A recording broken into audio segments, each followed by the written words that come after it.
Namasté, ma belle Sangha d'amour en ligne. Comment ça va ce matin? On est mardi en direct de... Vous voyez des fleurs, vous pensez peut-être qu'on est toujours au Sri Lanka, mais vous vous dites, mon Dieu, il fait donc bien froid au Sri Lanka. C'est parce qu'on est dans les Laurentides au Québec. C'est de la belle neige, c'est le fun. Je suis ici une semaine, alors on va profiter. On est au centre Kyo avec une trentaine de personnes. Là, si vous voyez là, vous voyez le soleil que j'ai ici, mais c'est encore plus beau ce qui est là devant moi. Alors, on fait la retraite prana sur le réveil de l'énergie vitale ce week-end dans les Laurentides. Il se peut que Internet soit capricieux. On va voir. On est dans la nature, donc c'est le petit inconvénient. Alors, coucou Sylvie, allô Marthe, allô Hélène, bon matin, là je vous vois, là, vos petits messages, coucou. Allô Ève, bon matin tout le monde, coucou Marie-Ange, bienvenue. Prenez le temps de vous connecter pour ceux qui sont en direct. Les autres, ben, une petite gorgée d'eau supplémentaire, là, je sais pas, allez faire un petit refill de thé ou allumer votre chandelle. Allô Julie. Alors, merci d'être là. Aujourd'hui, on parle de se réjouir dans l'impermanence. Un des thèmes principaux de la philosophie bouddhiste, de toutes les traditions bouddhistes, l'impermanence. Et l'idée ce matin, c'est comment s'en réjouir. Ce ne sera pas un Bouddha courroucé, mais ça va être un enseignement qu'on dirait radical, parce que les enseignements sur les 4 nobles vérités, dont l'impermanence en fait partie, mais c'est toujours un petit peu, ça nous choque toujours un peu, parce que c'est des choses des fois qu'on ne veut pas voir. On dit, ah non, non, Martin, parle-en pas, non, je ne veux pas le savoir. Mais oui, mais il faut le savoir pour s'en réjouir. Alors, se réjouir de l'impermanence. Et on va faire une super méditation pour accueillir toutes les formes d'impermanence du monde et enfin se libérer du stress, de l'anxiété, de la peur, de toute forme de changement. On va finir libre et heureux. Et d'ailleurs, parlant de libre et heureux et de se libérer des peurs, vous avez vu dans le petit commentaire du vidéo, on est déjà une cinquantaine, je pense, à faire partie du défi 21 jours qui commence le 1er janvier. Si ce n'est pas le cas, vous pouvez aller vous inscrire tout de suite, après la méditation, bien sûr. Alors, se réjouir dans l'impermanence. Il faut se rappeler que... coucou Francine, bonjour. Il faut se rappeler que dans le bouddhisme, la première vérité que Bouddha a enseignée, c'est l'impermanence, c'est tout va changer. C'est la nature de l'existence humaine, de l'existence, je dirais même de toute forme de vie, c'est que tout change. Quand on dit ça, on a l'impression qu'on n'a rien dit, en ce sens qu'on a dit quelque chose qu'on savait déjà. Oui, mais il y a quelque chose en nous qui nous ment, toujours. C'est comme on le sait, mais on ne le réalise pas. Parce que réaliser l'impermanence et s'en réjouir et s'affranchir de la peur des changements, c'est être capable de dire ben, un jour, je vais mourir et c'est parfait. Dans 100 ans, tous les gens qui sont sur cette terre en ce moment-là ne seront plus là. Et c'est parfait. L'emploi que j'ai, les vêtements que je porte, les amis que j'ai en ce moment, mes connaissances, le lieu où j'habite, mon travail, je dirais même mon salaire, est impermanent. Fait que tout ça, un jour, va changer, partir, disparaître. Des fois, c'est parce que je le veux. Je fais comme, OK, cette personne-là finit, bye-bye. Là, je me réjouis de l'impermanence, mais c'est pas de ça qu'on parle ce matin. C'est plus comme de celle que l'autre dit bye-bye toi. Puis là, il faut que tu t'en réjouisses parce que tu as oublié que elle était impermanente. Et la job aussi, c'est la même chose. L'impermanence, notre point de départ pour s'en réjouir, c'est souvent quand moi, j'agis dans l'impermanence. Je laisse ma job, j'en voulais plus, je suis tellement content. Je change de salaire, mais pour un bonus, je suis content de l'impermanence. Les saisons passent, enfin c'est le printemps, je suis content. Il y a une forme d'impermanence dont l'ego se régale un peu, qui entretient l'illusion que tout change, mais je peux contrôler le changement. Bouddha nous dit, ben, tant mieux si tu te crois, mais la vie va te démontrer que ce n'est pas toujours le cas. Tu sais, tu peux penser que tu contrôles l'univers et 8 milliards d'êtres humains, la planète et le reste, mais peut-être pas. Et ce peut-être pas-là, c'est le début de notre anxiété, c'est le début de la peur de perdre. Hein? C'est le début de la souffrance liée à l'attachement. Parce que ce à quoi je suis attaché, bien content que ça parte. Tu sais, pourquoi je suis indifférent, ça ne me dérange pas que le monde que je croise dans la rue tous les jours soit différent, puis que je ne vois plus la même personne que j'ai vue hier en attendant l'autobus, je n'ai pas un grand drame. Mais que la personne avec qui je me lève tous les matins dans mon lit change, là, puis que c'est pour moi qui le décide, ça peut être confrontant sur mon désir d'attachement et d'impermanence. Se réjouir de l'impermanence, Bouddha dit, il faudrait être capable, pour se libérer de l'anxiété de l'attachement, du deuil et de la résistance au changement, qui entraîne plein de souffrances à l'intérieur de nous, il faudrait que je sois capable de contempler l'impermanence avec un sourire. C'est tough. Je sais que ceux, entre autres, qui ont des enfants, c'est souvent quand je donne ces enseignements-là, puis quand dans le milieu bouddhiste, on parle, là, on ne médite pas sur la mort ou sur l'impermanence de la vie ce matin spécifiquement, mais ceux qui ont des enfants disent « Ah, mais Martin, moi, tu sais, parce qu'ils savent que je n'ai pas d'enfant. » Fait que là, ils disent « Moi, Martin, tu sais, moi, j'ai des enfants. » Je suis comme « Mais moi, j'ai 10 000 enfants spirituels. » Tu sais, bon, ils ne sont pas chez nous, puis je ne leur donne pas du griot tous les matins, mais quand même. Spécifiquement, le rapport à l'enfant, l'amour paternel, maternel sur un enfant, c'est l'amour qui s'accomplit. C'est probablement l'amour qui nous enseigne le plus le détachement, parce que c'est l'amour qui, dans son accomplissement et son aboutissement, doit générer la séparation. C'est la forme d'amour et de relation humaine qui, lorsqu'elle est bien faite, la relation, amène à la rupture du lien fusionnel, ou le même habitat, ou je te prends en charge, ou je suis responsable de tout pour toi. C'est probablement l'apprentissage le plus beau sur la réjouissance de l'impermanence. L'amour parental doit amener l'être à être capable de vivre sans nous, être autonome et être une personne accomplie, heureuse, au-delà de nous-mêmes. Fait que oui, si vous avez des enfants, vous dites « Ah, mais c'est difficile de me réjouir sur l'impermanence que mes enfants vont partir, etc. » Mais c'est tout le travail, c'est ça le travail. Et c'est ça sur la vie.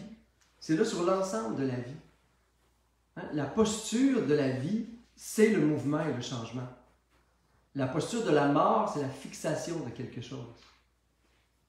Fait que si je vais dans le flot de la vie, si je veux vivre, là, exister pleinement, ben je dois absolument épouser, me réjouir. Hein? Dans tout va partir, je ne contrôle rien, et c'est correct. Et plus que c'est correct, et c'est ça, et c'est yes. Si je suis capable d'avoir cette posture-là, qui n'est pas la posture de l'ego, qui est la posture de l'âme sur la vie. Hein? L'âme qui, au-delà de ses petits besoins, au-delà de son ego, au-delà de ce que je veux, personnellement, travaille pour la vie du monde. Le monde change, tant mieux. Les âmes changent, tant mieux. Le monde évolue, on n'a plus besoin de moi, tant mieux. Mes amis, un jour, on a des affinités, on partage des intérêts. 5 ans après, plus les mêmes amis, plus les mêmes intérêts des fois. Il y a des gens qui gardent des amis d'enfance. Puis il y a quelqu'un qui me racontait dernièrement, elle me disait hey Martin, moi, là, on a des rendez-vous avec mes amis d'enfance depuis tout le temps. Puis on se valorise à se voir 3-4 fois par année, puis tout ça. Mais elle dit, si je suis honnête, là, je trouve ça tellement plate. On n'a plus rien en commun. Tu sais, c'est juste l'attachement, ça fait juste du bien, comme dans une espèce de nostalgie de ce qui a été. Mais elle dit, dans l'actuel, là, on n'a plus rien en commun. Intellectuellement, humainement, dans notre quotidien, on ne partage plus rien. C'est comme si quand on se voit, on fait comme un voyage dans le temps, puis c'est ça qui est rassurant, comme un vieux film que tu écoutes, puis là, après ça, on vient dans nos vies. Fait que c'est comme si je faisais une pause sur ma vie pour aller mourir avec eux autres dans le passé. Puis là, hop, je reviens après ça.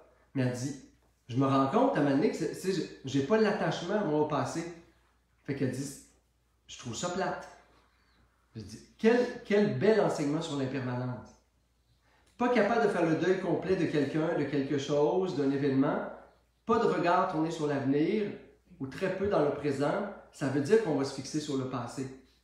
On va se fixer dans des humeurs qui sont de la nostalgie, de la mélancolie, de « Ah, si était là, si j'avais encore ça, si j'étais jeune. » Non, c'est fini, t'es plus jeune, tu ne reviendras plus, c'est passé. Tu étais là, tu n'avais pas profité, c'est fini. C'est simple de même, il n'y a pas de... Le si n'existe pas dans l'impermanence. Mais il y a comme une urgence de vivre pleinement l'expérience humaine. Si je me réjouis dans tout change, je suis dans l'éternel première fois et dernière fois. C'est comme si chaque instant présent, c'est ça. En tout cas, moi, c'est une des sagesses qui me permet de me réjouir dans l'impermanence. C'est comme si chaque instant est à la fois le premier, j'ai jamais vécu ça, et le dernier, ça ne reviendra plus jamais. Imaginez comment ça goûte bon. C'est comme si à toutes les fois, je venais d'arriver sur Terre pour la première fois. Premier hiver, premier regard, premier lever de soleil, premier câlin, et à la fois, dernier. Ce coucher de soleil-là, je ne le reverrai plus jamais. Cet arbre-là, j'y parlerai peu importe, pas obligé de parler aux gens, mais tu sais, je communiquerai plus avec lui. J'aurai plus une relation, je ne le regarderai plus. Bon. Les êtres humains, même chose. On a un groupe, on a un week-end, je viens de finir un voyage. Les gens, on était comme 2 jours à essayer de se réjouir dans l'impermanence. C'est un des enseignements que j'ai donné. Partez du plein dans l'impermanence, partez de « Wow, ça a goûté bon ». Je suis plein de cette expérience-là et vous pouvez donc mourir à mon expérience directe comme groupe, comme Sangha. Mais vous ne mourrez jamais. Il y a quelque chose dans la loi de l'impermanence, il y a de quoi j'ai été nourri intérieurement. Il y a les réalisations dans le cœur qui sont là. Moi, souvent, je ne peux pas retourner dans mon enfance où j'étais ballotté entre les bras de ma grand-mère, de ma marraine puis de ma mère. Tu sais. L'univers n'a pas juste été des bras aimants puis des seins doux dans lesquels je dormais. Mais aujourd'hui, je suis plein de ça. Je n'ai pas besoin d'y retourner, je n'ai pas besoin d'être attaché, je n'ai pas besoin de vouloir le recréer. Je suis censé avoir été nourri de cet amour-là. Ça, il y a quelque chose de permanent, c'est dans l'esprit. L'impermanence, c'est le monde extérieur, c'est les facteurs extérieurs, c'est les autres. Honorer une relation, c'est être capable de mourir à une relation et être plein de ce que ça a goûté bon dans une relation. Un emploi, une expérience, un voyage spirituel, une retraite de méditation, de yoga. Quand ça finit, c'est comme « yes, je suis plein de ça ». C'est comme si j'ai reçu le cadeau.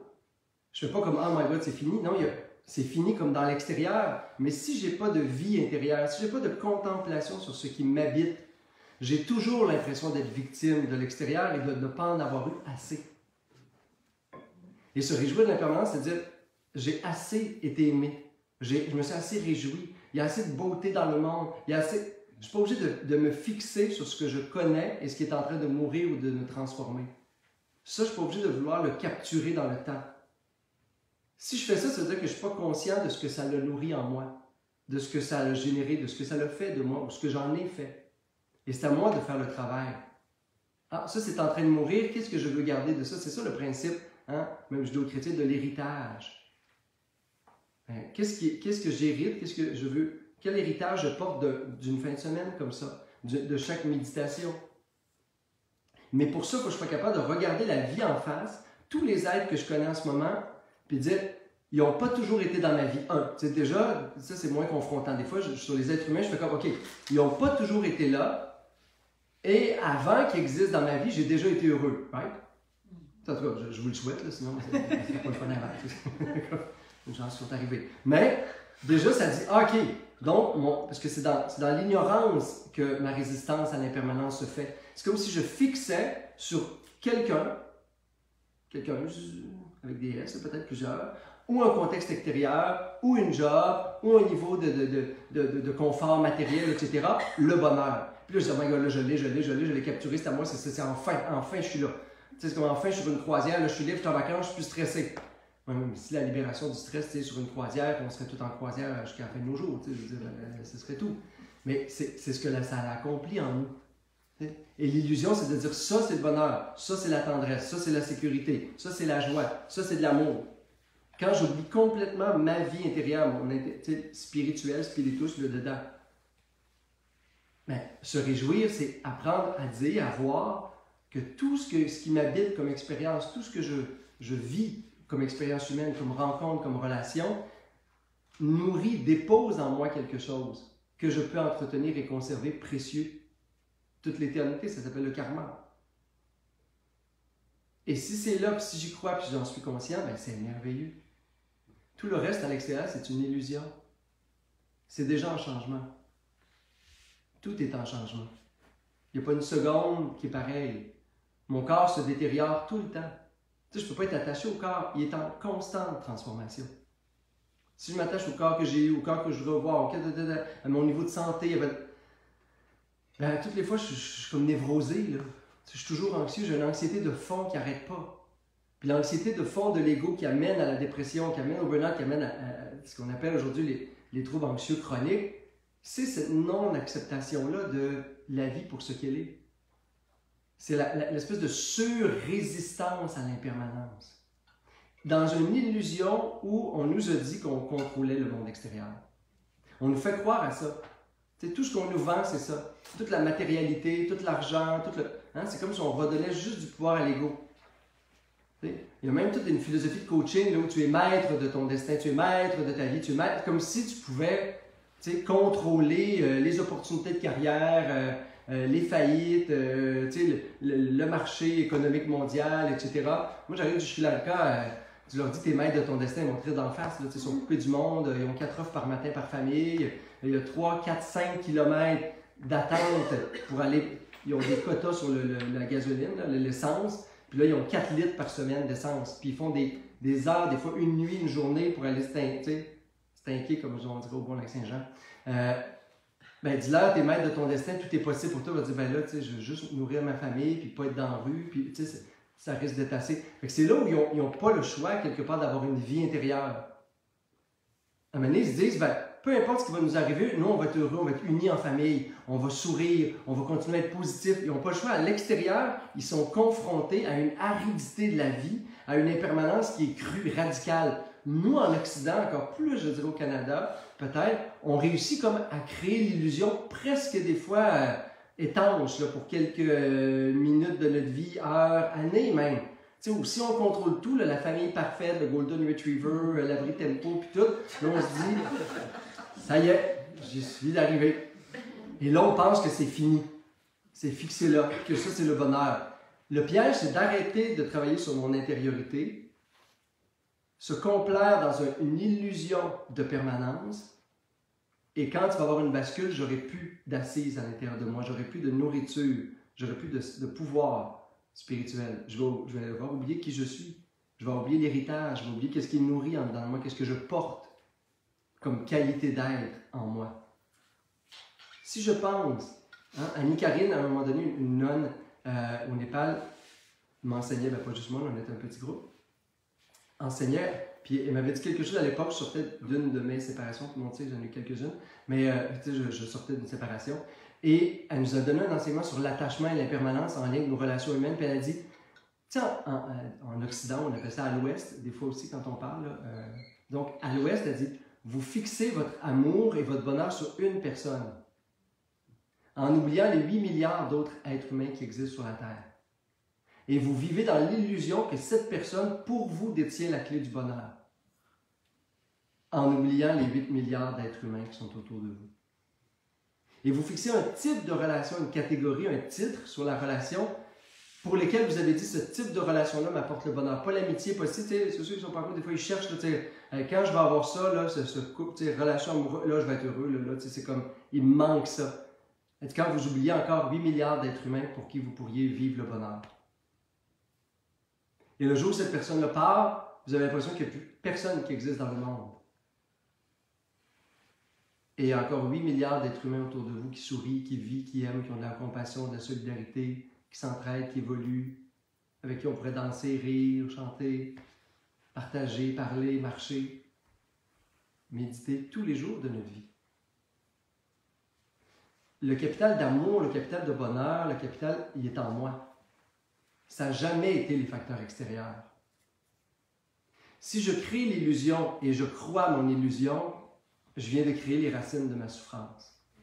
Le jour où je me dis dans ma tête, ça c'est le bonheur et je le fixe sur quelque chose d'extérieur, parce que la loi ultime c'est l'impermanence, je viens de mettre une potentialité qu'on appelle un karma de souffrance, selon le bouddhisme. C'est important ce que je viens de dire, c'est à chaque fois qu'à l'extérieur de moi, je regarde l'autre, un événement, un contexte de vie, et que je donne une imputation mentale, ceci est le bonheur, je viens de créer les conditions de ma souffrance. Je viens de conditionner la souffrance. Parce qu'il est certain à 100% que ceci va se transformer, changer et ou disparaître à un moment donné dans la vie. Et là, je vais tomber dans « il n'y a plus de bonheur ». Il n'y a plus d'amour, il n'y a plus de sécurité, il n'y a plus de succès, il n'y a plus d'estime de moi. Il n'y en a plus, il n'y en a plus, il n'y en a plus. Et je vais m'être détourné à l'intérieur de moi, qu'est-ce qui est là, qu'est-ce qui m'habite. L'infini amour, l'infinie joie, l'infinie paix, l'infinie plénitude que j'ai négligé parce qu'on m'a vendu une illusion que le bonheur était dans les facteurs extérieurs et dans l'autre. Alors, se réjouir de l'impermanence, c'est vraiment reprendre notre pouvoir. Et c'est ce qu'on va faire dans la méditation. On va regarder, c'est pas facile, là, je sais, c'est comme, OK, C'est comme, mettez votre ceinture, on est prêt pour le démarrage, hein, parce que c'est à peu près ça. On va décoller fort. On va tout contempler, puis on va dire, et tout ça va disparaître un jour, et on va se réjouir. Ça vous tente? Je sais. Bon. On est à la maison, on peut méditer avec nous autres.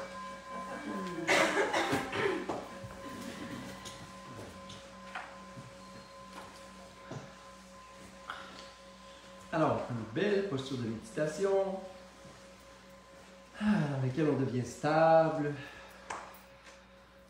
enraciné, solide comme une montagne. Et on peut respirer. Belle respiration libératrice profonde. On inspire par les narines. On amène l'énergie jusqu'au ventre. Expire-vous. Longue expiration profonde. On veut calmer comme le cool down de la respiration. Respiration longue et profonde. Le système nerveux parasympathique va s'activer. Et on va se détendre.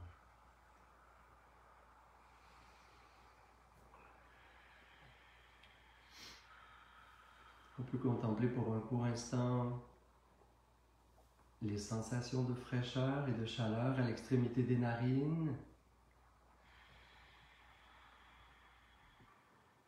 Juste pour concentrer l'esprit sur quelque chose de neutre.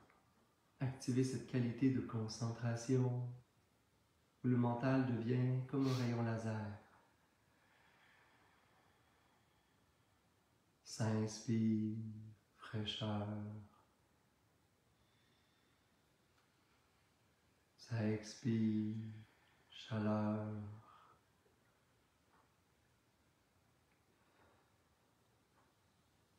J'inspire, je peux penser, inspire. J'expire, je peux penser, expire.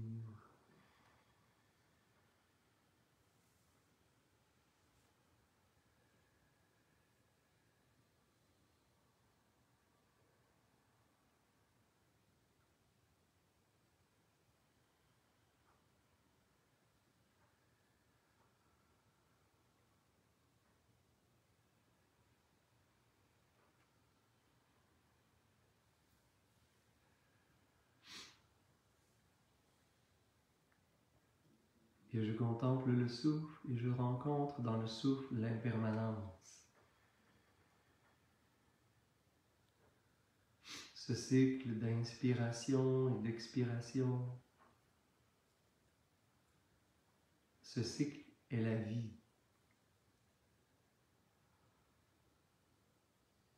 La vie circule, inspire, expire.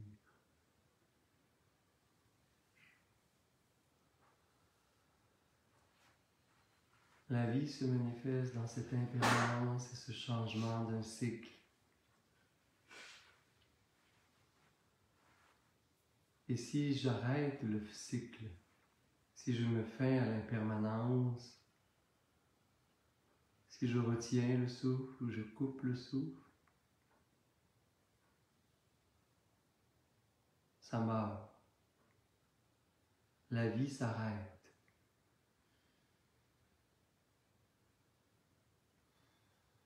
Résister à l'impermanence, c'est mourir.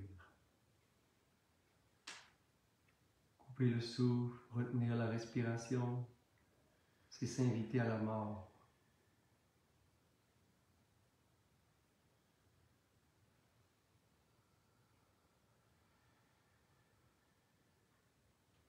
C'est dans l'impermanence que la vie se multiplie, circule, existe.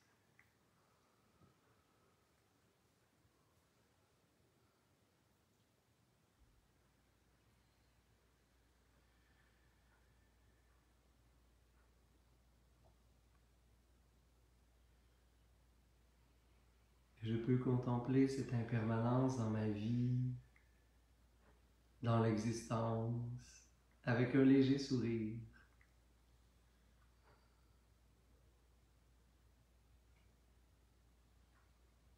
Je peux regarder que tout ce que je crois posséder, avoir aujourd'hui, n'a pas toujours existé. La maison où je suis,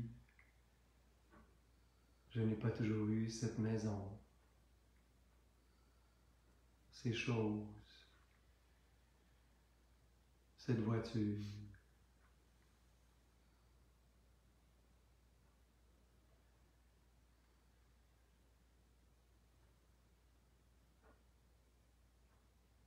Mon emploi, je n'ai pas toujours eu cet emploi, ces fonctions.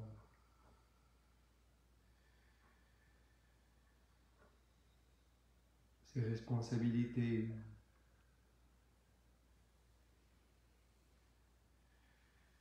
Je n'ai pas toujours travaillé avec les mêmes personnes.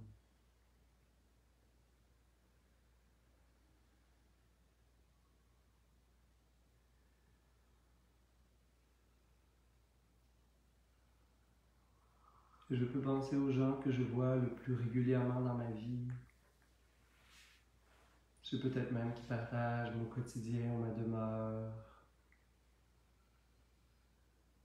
Qui sont les gens présents en ce moment dans ma vie?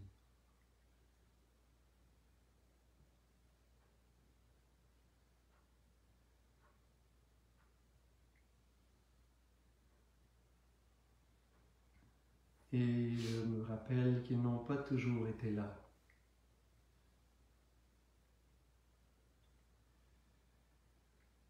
Il y a eu d'autres personnes.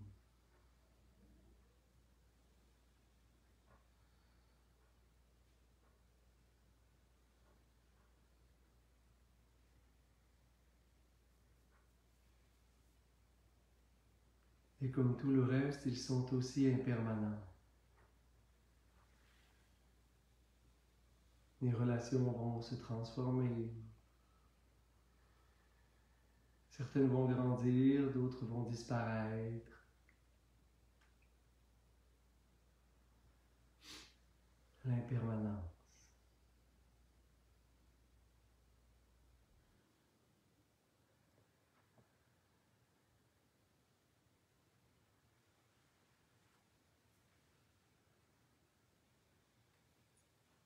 Et même mon corps, ce corps que j'ai en ce moment, n'a pas toujours eu cette apparence, ce niveau d'énergie, ces attributs.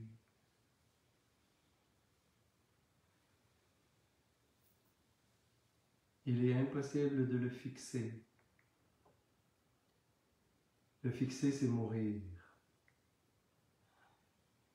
Tout le vivant bouge, se transforme. Et ce corps aussi est impermanent. Et je peux me réjouir de son impermanence.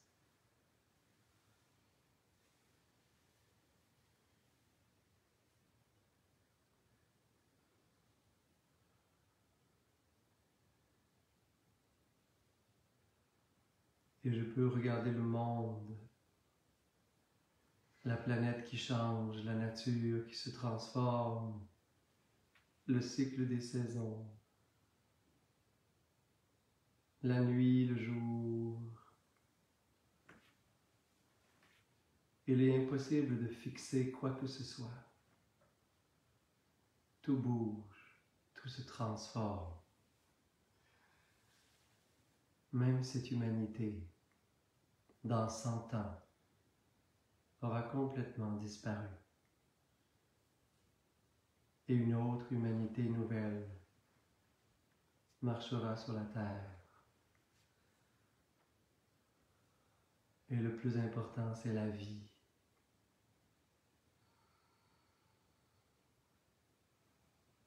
La vie bouge, se transforme.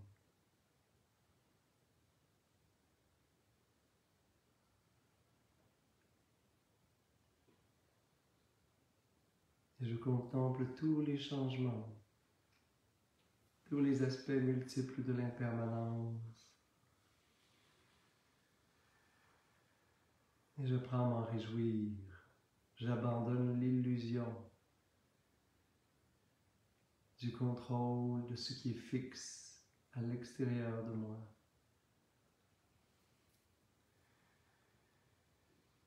Tout bouge, tout disparaît, tout se transforme.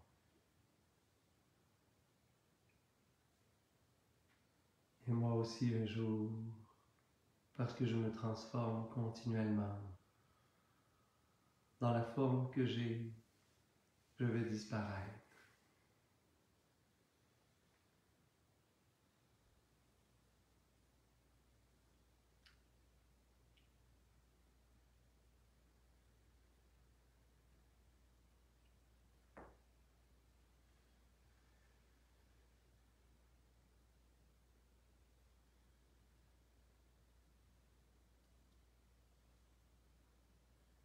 Et j'essaie de contempler l'impermanence avec un léger sourire, comme pour rencontrer la réalité de la vie, des phénomènes et des choses, avec une certaine légèreté, sans drame, sans gravité, sans ego.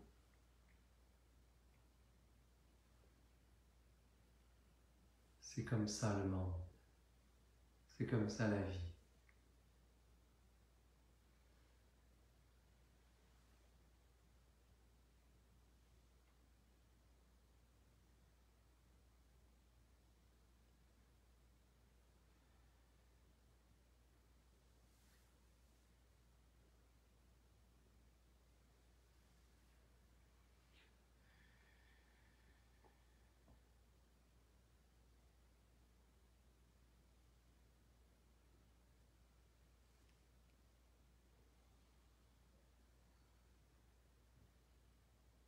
Et je choisis avec un léger sourire de dire adieu au monde que je connais car il est déjà mort.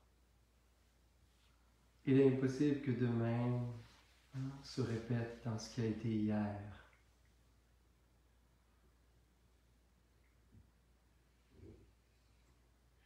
Je renonce avec joie à tout ce que je connais pour vivre dans l'inconnu, les changements, les découvertes et les explorations. Avec ce choix d'être nourri à l'intérieur, de garder le plus beau de chaque instant, chaque rencontre, chaque petit moment d'impermanence sur la terre.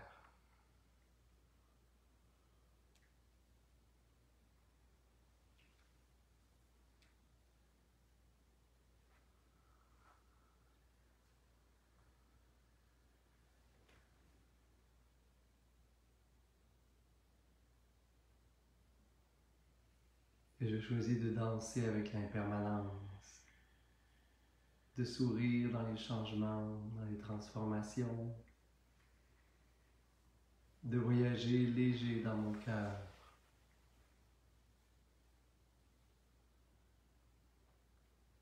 Dans cette espèce de bouillon cosmique qui tourne.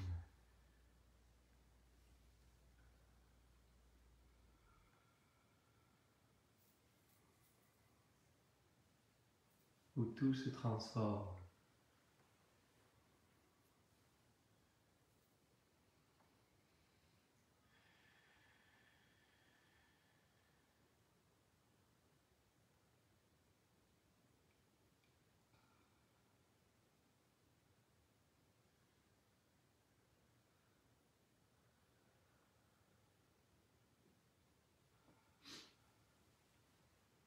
Et je prends quelques respirations plus profondes avec un léger sourire sur les lèvres.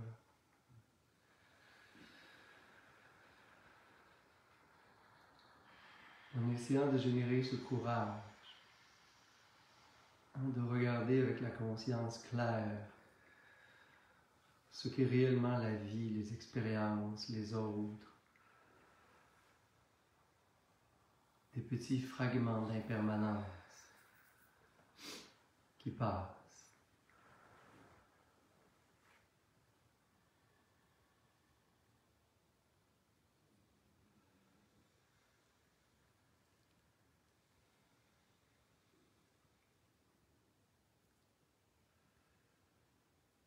Et vous pouvez amener les mains en namasté, les frotter légèrement ensemble.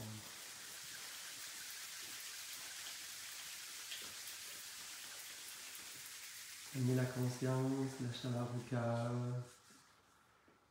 Inspirez par les narines, ou expirez bouche.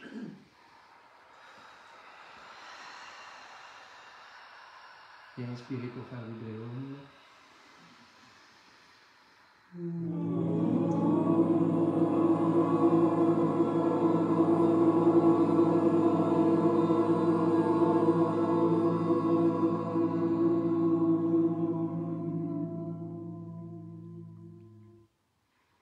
Namasté.